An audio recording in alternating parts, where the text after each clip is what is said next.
இங்க மேனேஜரா இருப்பேன்னு நான் எதிர்பார்க்கவே இல்ல. Your husband has completed his MA, no? Yeah. Why is not working? He was looking after his land. I only forced him to apply for this job. Selvi, in which college he has finished his degree? அவரையும் கேளு. நான் என்ன வெளியே போயிருக்கட்டுமா? உட்காருங்க. அவ கேக்குற கேள்விக்கெல்லாம் பதில் சொல்லுங்க. ஆமா, எந்த காலேஜ்ல படிச்சீங்க? வந்து காலேஜ். Saint Joseph college? ஆமா. ரெவரண்ட் ஃபாதர் சூசா தானே உங்க பிரின்சிபல்?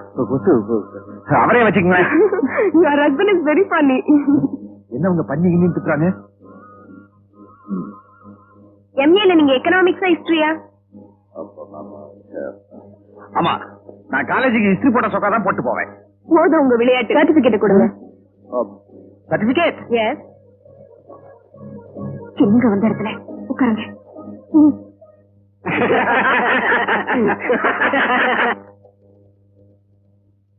செல்வி, என்ன மன்னிச்சிரு. இதுக்கு மேலேயும் நான் பொய் சொல்ல விரும்பல. நீ எப்படி படிக்காதுன்னு சொல்லி என்ன கல்யாணம் பண்ணியோ அதே மாதிரி நான் எம்ஏ படிச்சதா பொய் சொல்லி உன்னை கல்யாணம் பண்ணிக்கிட்டேன்.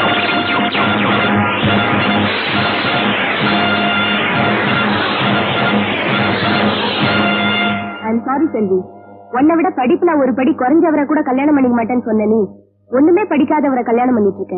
அதாண்டி விதி. ஐம் சாரி, நான் வரேன். நாட்டுல என்னென்னமோ ஏமாத்து வேலைகள்லாம் நடக்குதப்பா. ஏமாறுறவங்க இருக்கிற வரைக்கும் ஏமாத்துறவங்க இருக்கத்தானே செய்வான். ஏன்பா பூனு, உனக்கு எப்ப கல்யாணம்? நானும் ஒரு BA படிச்ச பொண்ணா பாக்குறேன், கிடைக்க மாட்டேங்குது. அந்த அதிர்ஷ்டம் எல்லாருக்கும் கிடைக்குமா? செல்வி, நான் சொல்றத கேளு. இன்னும் கேட்கறதுக்கு என்ன இருக்கு? எனக்கு எவ்வளவு பெரிய துரோகம் பண்ணிட்டீங்க. துரோகமா? நானா? சூதாடனா, கண்ணு குடிச்சனா, இல்ல எவள்கிட்டயாவது கள்ள தோட்டம் வச்சிருந்தனா? அதெல்லாம் கெட்ட பழக்கம், திருத்திக்கலாம். ஆனா படிச்சவரு பட்டதாரின்னு போய் சொல்லி என்ன ஏமாத்தி மோசம் பண்ணிட்டீங்களே. அதுக்காக நான் மன்னிப்பு கேட்டுக்கிறேன். செல்வி, அது கூட நான் காரணம் இல்ல, எங்க அம்மா தான். யார் காரணமா இருந்தா என்ன? நீங்க படிக்காத முட்டாள் தானே. முட்டாளா? படிக்கலன்னா என்னடி? இன்னைக்கு படிக்காத முன்னாடி தானே உங்களை மாதிரி படிச்சு பட்ட வாங்கினவங்க தலாம் போட்டு நிக்கிறாங்க. அடியே, படிப்புங்கிறது பகுத்தறிவை வளர்த்துக்கிறதுக்கே தவிர படிக்காதவங்களை பார்த்து முட்டாள்னு சொல்றதுக்கு இல்ல. உண்மையை சொன்னா கோவம் பொத்திட்டு வருதோ? Uneducated brute. முழுசா திட்டுறதுக்குள்ள எங்க போய் தொலைஞ்சாரோ? இங்க தாண்டி இருக்கேன். திட்டுறியா? திட்டு. உங்களை மாதிரி பொம்பளைங்க படிச்ச படிப்பு எதுக்கு பயன்படுதோ இல்லையோ, புருஷங்களை திட்டுறதுக்கு ரொம்ப நல்லா பயன்படுது. கடைசி என்ன சொல்ற? என்ன மறந்துடுங்கன்னு சொல்றேன். செல்வி, நீந்த மறந்து போச்சுன்னா மீன் செத்து போகும், காய்ச்சப்படலனா பால் கெட்டு போகும், கூச்சப்படலனா ஒரு பொண்ணோட வாழ்க்கை அழிஞ்சு போகும். இந்த பாரு, 4 மணி நேரத்துக்கு ஒரு பொண்டாட்டியை மாத்திரம் வந்தாண்டி பட்டணத்தா, கட்டையில போற வரைக்கும் ஒரே பொண்டாட்டியோட வாழ்ற வந்தாண்டி பட்டி காட்டா. இந்த பட்டி காட்டானுக்கு மானம் தான் முக்கியம். மானம்? ஆமா. பட்டணத்துல ஒரு பொண்ணு புருஷனை விட்டு ஓடி போயிட்டா ஓடுகாலி ஓடிட்டான்னு கிண்டல் பண்ணுவாங்க. இங்க அப்படி இல்ல. பாவி புருஷங்கார என்ன குடும்பப்படுத்தினானோ அப்பாவி பொண்ணு ஓடி போயிட்டான்னு பரிதாபப்படுவாங்க. பட்டணத்துல பொம்பளைங்க விளையாட்டு பொம்மை, இங்க தெய்வம். அதான் உண்மை. நீங்க உண்மையிலேயே எங்களை தெய்வமா மதிக்கிறதா இருந்தா நாங்க கல்லு இல்ல, எங்க உணர்ச்சிகளை புரிஞ்சுக்கணும். புரிஞ்சுக்கிறேன் செல்வி, புரிஞ்சுக்கிறேன். நான் மீன் மாதிரி படிப்பு இல்லைங்கிற கடல்ல மட்டும்தான் என்னால நீந்த முடியும். ஆனா நீ தவளை மாதிரி படிப்புங்கிற நிலத்திலையும் வாழ முடியும், படிப்பு இல்லைங்கிற தண்ணியிலையும் வாழ முடியும். அதுக்காக அந்த கடல்ல விழுந்து சாக நான் தயாரா இல்ல. அடியா பொண்டாட்டிய, புருஷங்களுக்காக சாகரல் தாண்டி பொம்பளைகளுக்கே பெருமை இருக்கு. அந்த பெருமை எனக்கு தேவையில்லை. காலமெல்லாம் படிக்காத ஒருத்தரோட அடிமையா வாழ நான் தயாரா இல்ல. வாழ்ந்துதான் ஆகணும். கால பிடிக்கிற அடிமையா இல்ல, களத்து மேட்டுக்கு கஞ்சியும் கருவாடும் கொண்டு வர்ற பொண்டாட்டியா. நான் உங்களை விட்டுட்டு போயிட்டேன்னா உங்க மானமே போயிடும். அதுக்காக தானே என்ன உங்க பொண்டாட்டியா வாழ சொல்றீங்க. வாழ்றேன், வாழ்ந்தே உங்க மானத்தை வாங்குறேன். அடிய பட்டணத்து பச்சைக்கிளிய, சவாலா விடுற? விடுறி. ஆம்பளைங்கள்ட்ட சவால் விட்டு பொம்பளைங்க ஜெயிச்சதா சரித்திரமே இல்ல. சக்தி இல்ல, சக்தி.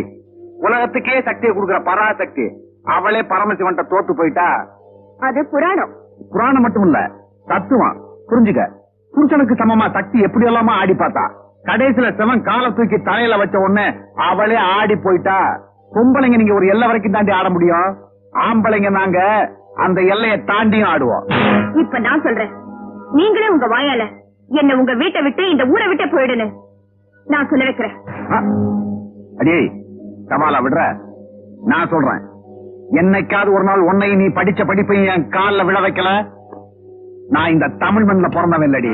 என்னைக்காவது ஒரு நாள் உன்னை நீ படிச்ச படிப்பையும் என் கால்ல விழ வைக்கல, நான் இந்த தமிழ் மண்ணில் பிறந்தவன் இல்லடி. செல்வி, என்ன? என் மேலதான் உனக்கு கோவம். சாப்பாட்டு மேல என்ன கோவம்? சாப்பிடு. இந்த நாய் சோறு எனக்கு வேண்டாம். நாய் சோறா? என்ன பாத்து தடவை கொண்டு கொட்டுறீங்க? நீங்க தாலி கட்டினதுனால கொட்டுறீங்க. செல்வி, உன்ன மாதிரி நானும் கை தட்டி சொல்ல முடியும். சாப்பாடு இருக்கே, கொட்டிடும்ல. சொன்னா கேடு, சாப்பிடுமா. போய் சொன்ன உங்க வீட்டுல போஜனம் சாப்பிட்டா ஜீரணம் கூட ஆகாது. எனக்கு சாப்பாடும் வேண்டாம், ஒண்ணும் வேண்டாம். செல்வி, நீ எத்தனை நாளைக்கு தான் உண்ணாவிரதம் இருக்க போற? ஏ 90 நாள் இல்ல 100 நாள் உண்ணாவிரதம் இருப்ப. உங்களுக்கு என்ன? 100 நாளா? அரசியல் கட்சியில இருக்க வேண்டியவ அடியனுக்கு பொண்டாட்டியா வந்து சேர்ந்துட்ட. பரவாயில்ல, சாப்பிடு. எனக்கு சாப்பாடும் வேண்டாம், ஒண்ணும் வேண்டாம். இப்ப நீங்க போறீங்களா இல்லையா? சா- போங்க. நீ சொன்னா கேட்க மாட்ட, பட்டா தான் தெரியும். கொஞ்சம் இருங்க. போங்க. என்ன பார்த்த? போங்களே. சாப்பாடு கொண்டு வந்துட்டாரா? சாப்பாடு உப்பு இல்ல, தயிர் இல்ல, ஒண்ணு இல்ல. யாருக்கு வேணும் இந்த சாப்பாடு?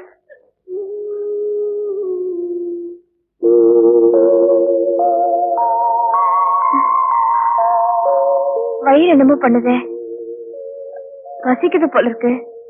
காலையில இருந்து ஒண்ணும் சாப்பிடல. அவர்கிட்ட ஏற்கனவே வீட்டுல வேண்டாம்னு சொல்லிட்டேன். இப்ப என்ன பண்றது?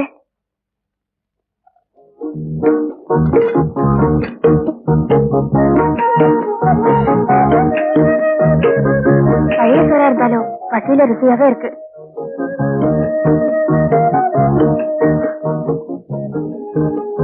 சபாஷ்.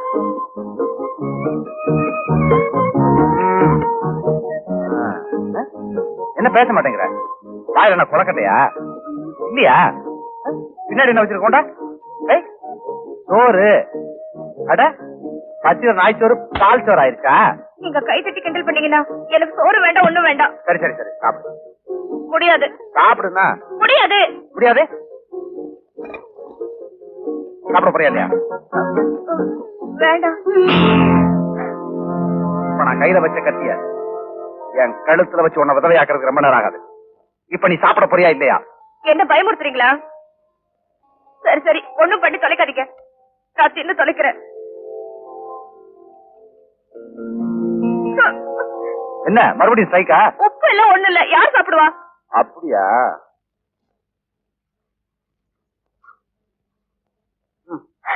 ஐயோ, ஏன் இவ்வளவு உப்பு போட்டீங்க? இல்ல, கொஞ்சமாவது நன்றி உணர்ச்சி இருக்கட்டும் தான். ஆமா, பேச்சுல ஒண்ணும் குறைச்சல் இல்ல. சாப்பிடு.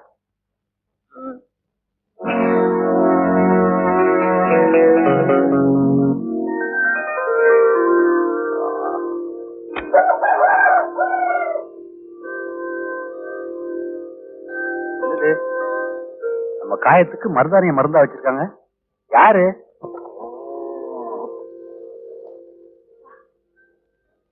மருதாணி நம்ம கையில நல்லாதான் சிவந்திருக்கு. ஓஹோ, நீதானா? வர்ற செல்வி, என்ன கையெல்லாம் சிவந்திருக்கு? மருதாணி வச்சுக்கிட்டியா? மருதாணி வச்சிருப்ப, வச்சிருக்க மாட்டேன். அத கேட்க நீங்க யாரு? நல்ல ஆளு, பேச வந்துட்டாராம் பேச்சு. பாத்து போடு, வைக்கல் உடஞ்சிட போகுது. பாசம் கொஞ்சம் கொஞ்சம் ஒட்டிட்டு தான் இருக்கு. அதான் மருதாணி வச்சு விட்டுருக்கா. என்ன இருந்தாலும் நம்ம பொண்டாட்டி தான். மல்லீஸ்வரி, உனக்கு ஒரு கதை தெரியுமா? கதையா? அங்கே ஒத்தனம் புடிச்சுக்கிட்டே கேளு. ஒரு பாம்பு ஊர்ல உள்ள ஜனங்களை எல்லாம் கடிச்சுக்கிட்டே இருந்துதான். அத பார்த்து பயந்த ஜனங்க ஒரு முனிவர் கிட்ட போய் முறையிட்டாங்களாம். உடனே அந்த முனிவர் அந்த பாம்பை பார்த்து, இனிமே நீ யாரையும் கடிக்க கூடாதுன்னு சத்தியம் வாங்கிட்டு யாத்திரைக்கு போயிட்டாரா. கொஞ்ச நாள் கழிச்சு அந்த முனிவர் திரும்பி வந்து பார்க்கும்போது அந்த பாம்பு குத்துயிரும் கொலையுருமா கிடந்ததா. அதுகிட்ட அந்த முனிவர் என்னாச்சுன்னு கேட்டாரா. உடனே அந்த பாம்பு சொல்லிச்சா, உங்களை கொடுத்த சத்தியத்தை கட்டுப்பட்டதா நான் யாரையுமே கடிக்காம இருந்தேன். அதுக்கு இந்த ஜனங்க எல்லாம் சேர்ந்து என்ன அடிச்சு இப்படி போட்டுட்டாங்கன்னு சொல்லிச்சா. அதுக்கு அந்த முனிவர், ஏ முட்டாள் பாம்பே, உன்னை நான் மத்தவங்களை கடிக்காதேன்னு சொன்னேனே தவிர உன்னை துன்புறுத்துறவங்களை சீறி பாயாதேன்னு சொன்னேனா அப்படின்னு கேட்டாரா. என்ன இந்த கதை புரிஞ்சுதா? ஒழுங்கா மரியாதையா அவங்க புட்டி கொண்டாந்து நீங்க வைங்க, நான் பார்க்கணும்.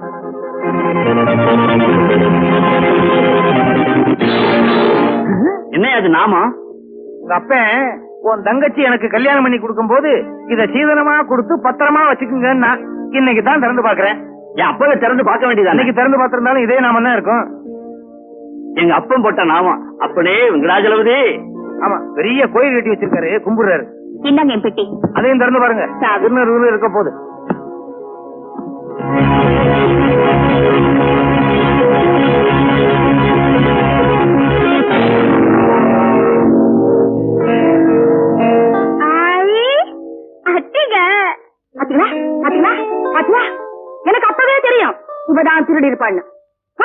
ஆரம்பிச்சிட்டாங்களாச்சே, இப்ப திருடவும் ஆரம்பிச்சா.